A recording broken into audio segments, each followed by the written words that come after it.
but not all of them. It's pretty expected. So to conclude, we addressed some skills and competencies that are present.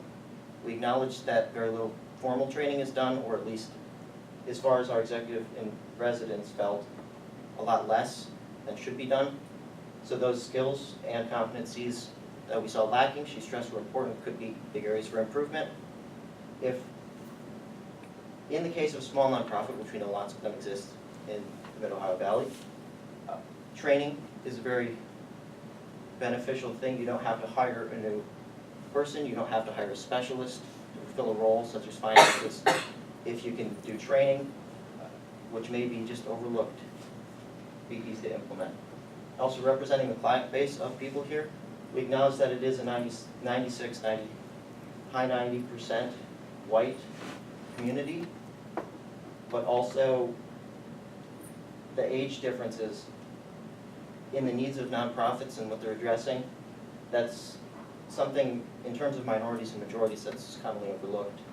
You can have a minority of younger people in a board, and that's important to consider. Also necessary to have a strategic plan in place for leadership transitions was a big thing. I talked about it earlier, that all the different things that come together that we saw from the survey that can be troubling for a nonprofit.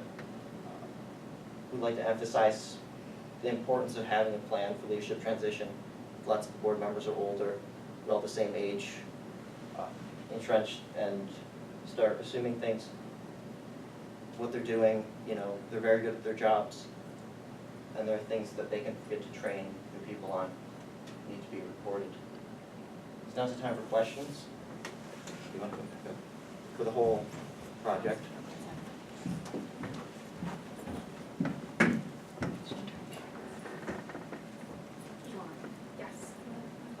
Yeah, based on what you guys found, like in general, what would you advise for the contingency plan that they all kind of phase out at the same time? Is there any advice that you would personally give for the new training new leadership that would be coming in soon because of the lack of age diversity?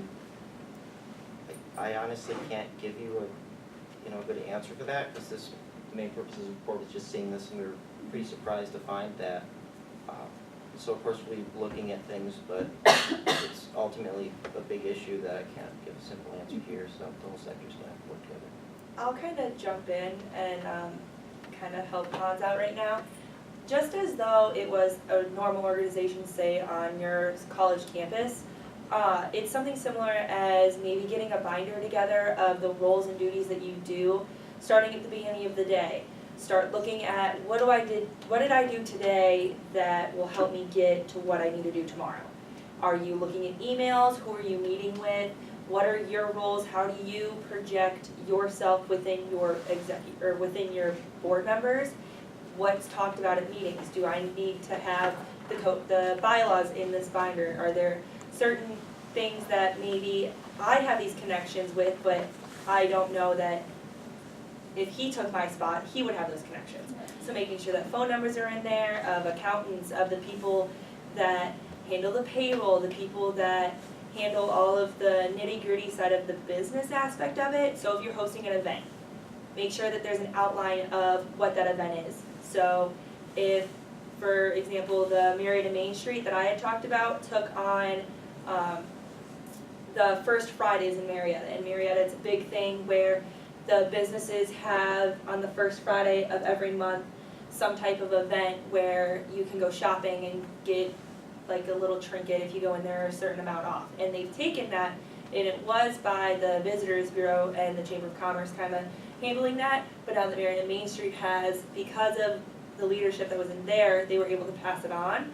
And this time, I believe in January, it was like fire and ice was the theme, and they had ice sculptures out. And so stuff like that, if you have big events, making sure that everything's outlined in those big events. The budget, make sure the budget's in there, making sure that everyone knows kind of what their role is, and passing that on. Does that kind of answer your question? Okay. And another thing we kind of covered, which I don't want to say too concretely, is just trainings, looking at those and the skills. If you have one person in your organization that typically handles all the finances, then you might want to take a look and say, are we very reliant on this person? Maybe start doing trainings, maybe start looking at what happens when they're not there, just looking for early warning signs. Say they don't show up to a meeting, you say, what's going on with finances? Just looking at, maybe we should start training other people to handle this. So I would actually like to add to that. I'm a board member on the EMCA. We're out in Devola, and this is an active problem that we're dealing with.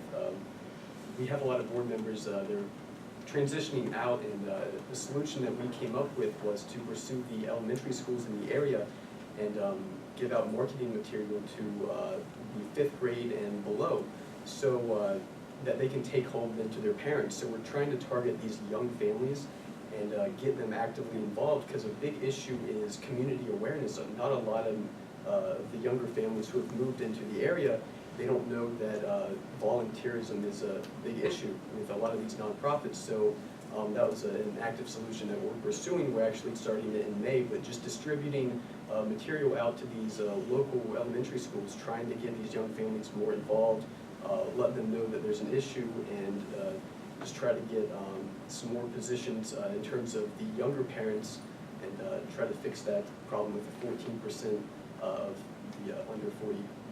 Try to fix it that way. So, yeah. I'm gonna add it to something too. But just with like board member training, I think it's extremely important to have like new member board training for everyone across the board. And then also like identifying certain areas that you think the board is like weak on. So like the executive director could like look over and say, hey, we need to address these skills, and then having, you know, either a monthly or an annually or whatever, training on like those kind of skills. So, yeah. So, first of all, shout out to y'all, because data is not always easy to work with. I'm someone who's like working my hair out. You listed a set of skills that you asked about executive directors and board members. How did you determine what skill sets you were looking for? Because they seemed very management focused, and I was just wondering, where did that come from, research, or was it something that you determined on your own? We actually looked at previous studies of, it was actually board member workshops where they would reflect on their own skills and what they thought that they possessed or not. And we adapted a lot of them from that as well. Looking back, maybe it would have been more beneficial to change up the skill sets that we adapted for both the board members and the executive directors, but that's definitely an area for the research that you could go into. I don't work in nonprofits, but Yeah, ultimately, this just lays the groundwork for future research, and it's very case by case. So I mean, if you've got 4 people who are great at handling finances, and you've got a very solid board, then, you know, obviously we can't say everyone needs to work on finances, because it's case by case. So yeah, all this stuff is, we're all new with it. Are there any other questions? At the conclusion of your research, would you say you were more likely or less likely to consider a career in the nonprofit sector? Okay, so I'm really excited because I just submitted my application to AmeriCorps after doing this, actually. On the day that we created the pie chart, I was like freaking out in the back of the room. It's totally cool, but because of that, I saw a lot of growth, and it like inspired me to go into the nonprofit sector. And as a graduating senior, I was I don't know what to do, and I'm a poli-sci major, so I was like, I don't want to jump into politics right now. I think I'm going to let it air out for a little bit. But I definitely wanted to like get involved. And being a McDonough scholar, I've done a lot of volunteerism. And to see what this has brought, it definitely inspired me a lot to apply to AmeriCorps and work with nonprofits. So when you were talking about the makeup of different boards and you showed the education distribution, and mentioned education maybe as a barrier to board participation, but I was wondering how much it's really the level of education and how much of it is like a product of the fact that so many nonprofits are struggling for money, and so they want people on their boards who either have significant wealth or have a connection to it, and that is correlated with higher levels of education. I just wondered if y'all looked at that or considered Yeah, that. I definitely think we did like consider it. I don't think we really put it in there. I know I serve on a board, and I know that's probably the case in that situation. But we just thought it was important that like nonprofits still like, you know, consider like making sure that their board is, you know, representative of the community, just because that's really important for like the services that they provide. But that's definitely, like, money is always a problem, and they're always looking for ways to get some more fundraising. But that wasn't necessarily an area we looked a lot at, or at least the leadership section didn't, so that's why we didn't really focus too much on it. Hi. I run a program of Marietta College that is a nonprofit capacity building program for the Mid-Ohio Valley, for Wood County and Washington County. And so I was very interested in your study and your results, and I congratulate you for doing such a great job. What advice would you have for me? I would say keep asking these kinds of questions. Because reason this was started, because we looked at this sector and said there's really not any of this information. So I'd say we don't really know what to do, but that's not a problem. That's a good thing that we're now looking at it. And the thought behind the project was the last time something that was taken into consideration was done 2009. So there wasn't much data from recent studies. So even for our NCCS data, their data is from 2013, so it's still not as recent. So just trying to collect that data is also a problem. So maybe enhancing like that database, hey, this is really important, this data is really important, like, can you make sure it continues, you know? So reaching out like that too could be helpful to make sure we can continue to get the data from ICE. I think it's also important to still let the nonprofits know that what they're doing is helping our community and it is impacting a lot of the community members. Volunteering, I've seen where board members and different, even volunteers kind of get frustrated because they put so much passion into things that sometimes they don't see the direct results. But what they are doing is truly impacting the area, and for like the leadership side or working with board members, bridging the gap of communication between the board members, volunteers, and the community, and making sure that that communication is fluid and it's a two-way street, not only within the organization, but also branching it out to community members of how important it is for volunteers to come up. That's why they're worth $14 million to the community, to the nonprofits.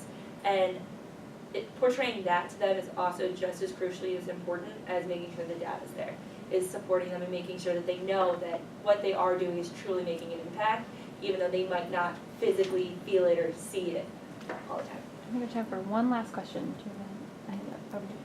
So when you guys were analyzing the nonprofits, did you ever think about analyzing the CEO and founders? Because I know many times with nonprofits, they are very hands-on. For the purpose of this type of research, because it was very confined, we really narrowed it down. We even narrowed it down to only looking at 501c3s with the tax code, when we have 501c1s all the way to 501c6s. So we didn't look into like the CEOs and founders for a lot, but a lot of the nonprofits within the Mid-Ohio Valley, a lot of the founders are within the board. A lot of, for Marietta Main Street, Christy Thomas, who is the executive director, had a big push behind creating Marietta Main Street and making it what it is today. There's also Marietta in Bloom, which is also another local one, where a lot of times the executive director or board members or the presidents of like the individual board has a huge impact on the creation of it, because a lot of our nonprofits are very local. Yeah, and when I was in a one-on-one meeting with our executive in residence, one of the things we brought up was looking at the years that these things were founded and comparing that to the national organizations that were also founded in the same years, and possibly looking at historical events, trying to extrapolate to look at if it's representative or not. Ultimately, there were lots of questions like that, so we decided it was outside the scope of this, but. It's definitely an area for further research that we can. So, I think that the presenters can probably hang out for a little bit if people have other questions or want to chat, but I just wanted to officially kind of close and thank you all very, very much.